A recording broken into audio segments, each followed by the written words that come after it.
పెద్దలారా, మిత్రులారా అందరికీ నమస్తే. డాక్టర్ దగ్గరికి వెళ్లారనుకోండి ఎవరైనా పేషెంటు, ఆర్ఎంపీ డాక్టర్ దగ్గర నుంచి, పీఎంపీ డాక్టర్ దగ్గర నుంచి MBBS plus, MD plus, DM plus, homeopathy, ayurvedic, ప్రకృతి వైద్యం, ఆక్యుపెంచరు.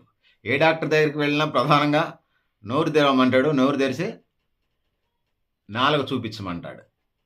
అలా నాలుక చూపించినప్పుడు నాలుక డాక్టర్ ఏం చూస్తాడని మనిషి అనుకుంటాడు. సో, డాక్టర్ యొక్క ఇంటెన్షన్ ఏందంటే నాలుక రంగు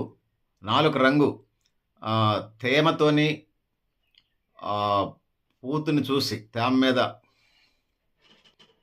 ఈ నాలుక రంగు తేమ పూతను చూసి శరీర ఆరోగ్యానికి సంబంధించినటువంటి దానికి సంబంధించిన పూతను చూసి శరీర ఆరోగ్యానికి గురించి డాక్టర్ ఒక ప్రాథమికమైనటువంటి ఒక అంచనాకు వస్తాడు. ఏ కండిషన్‌లో ఉన్నాడు పేషెంటు ఆరోగ్యానికి సంబంధించి.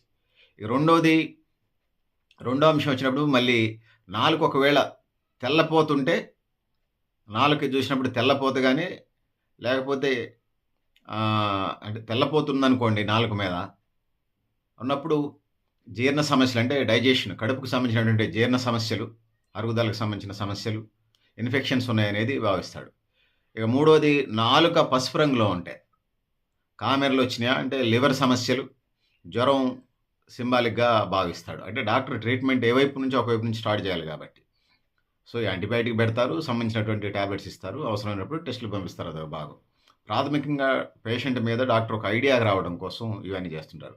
ఇక నాలుగోది డాక్టర్ చూసేటువంటి వాటిలలో ఎర్రగా పగుళ్ళుంటే నాలుకకు సంబంధించి ఎర్రగా పగుళ్ళుంటే విటమిన్ లోపం ఉందని, ఇంకా ఇన్‌ఫ్లమేషన్ ఉందనేది ఒక అభిప్రాయానికి వస్తాడు.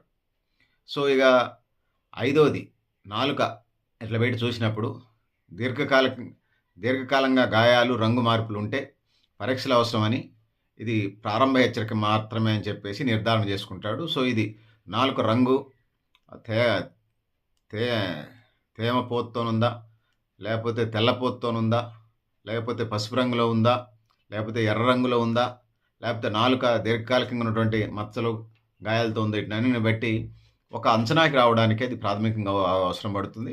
దాంతో పాటు పేషెంట్ తనకున్న కండిషన్స్‌ని జ్వరం వచ్చింది, వణుకొచ్చింది, కళ్ళు తిరిగినట్టుగుంది. ఆ సింప్టమ్స్, ఈ సింప్టమ్స్ చూసాక డాక్టర్ ఒక అభిప్రాయానికి వచ్చేస్తాడు. అతను ఆ కోర్స్ చదివి ఉంటాడు. ఆ డాక్టర్ ఎంబీబీఎస్ ప్లస్, ఎవరైనా ఎంబీబీఎస్ ప్లస్ కోర్స్ చదివి ఉంటారు.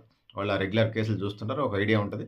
ఇంకేమైనా సస్పెక్ట్‌గా అనిపిస్తే బ్లడ్ టెస్ట్, యూరిన్ టెస్ట్, ఇంక ఇతర రకాలైనటువంటి టెస్టులు చేయడానికి ఆస్కారం ఉంటుంది. ఇది డాక్టర్ నాలుక ఎందుకు చూస్తాడనే దాని మీద ఇది పెద్దలారా, మిత్రులారా మీరు కూడా మీ అభిప్రాయాలను కామెంట్ బాక్స్‌లో రాయని తెలియజేస్తూ, నేను Garidepalli Satyanarayana, new Lakshya organization. Thank you very much పెద్దలారా, మిత్రులారా.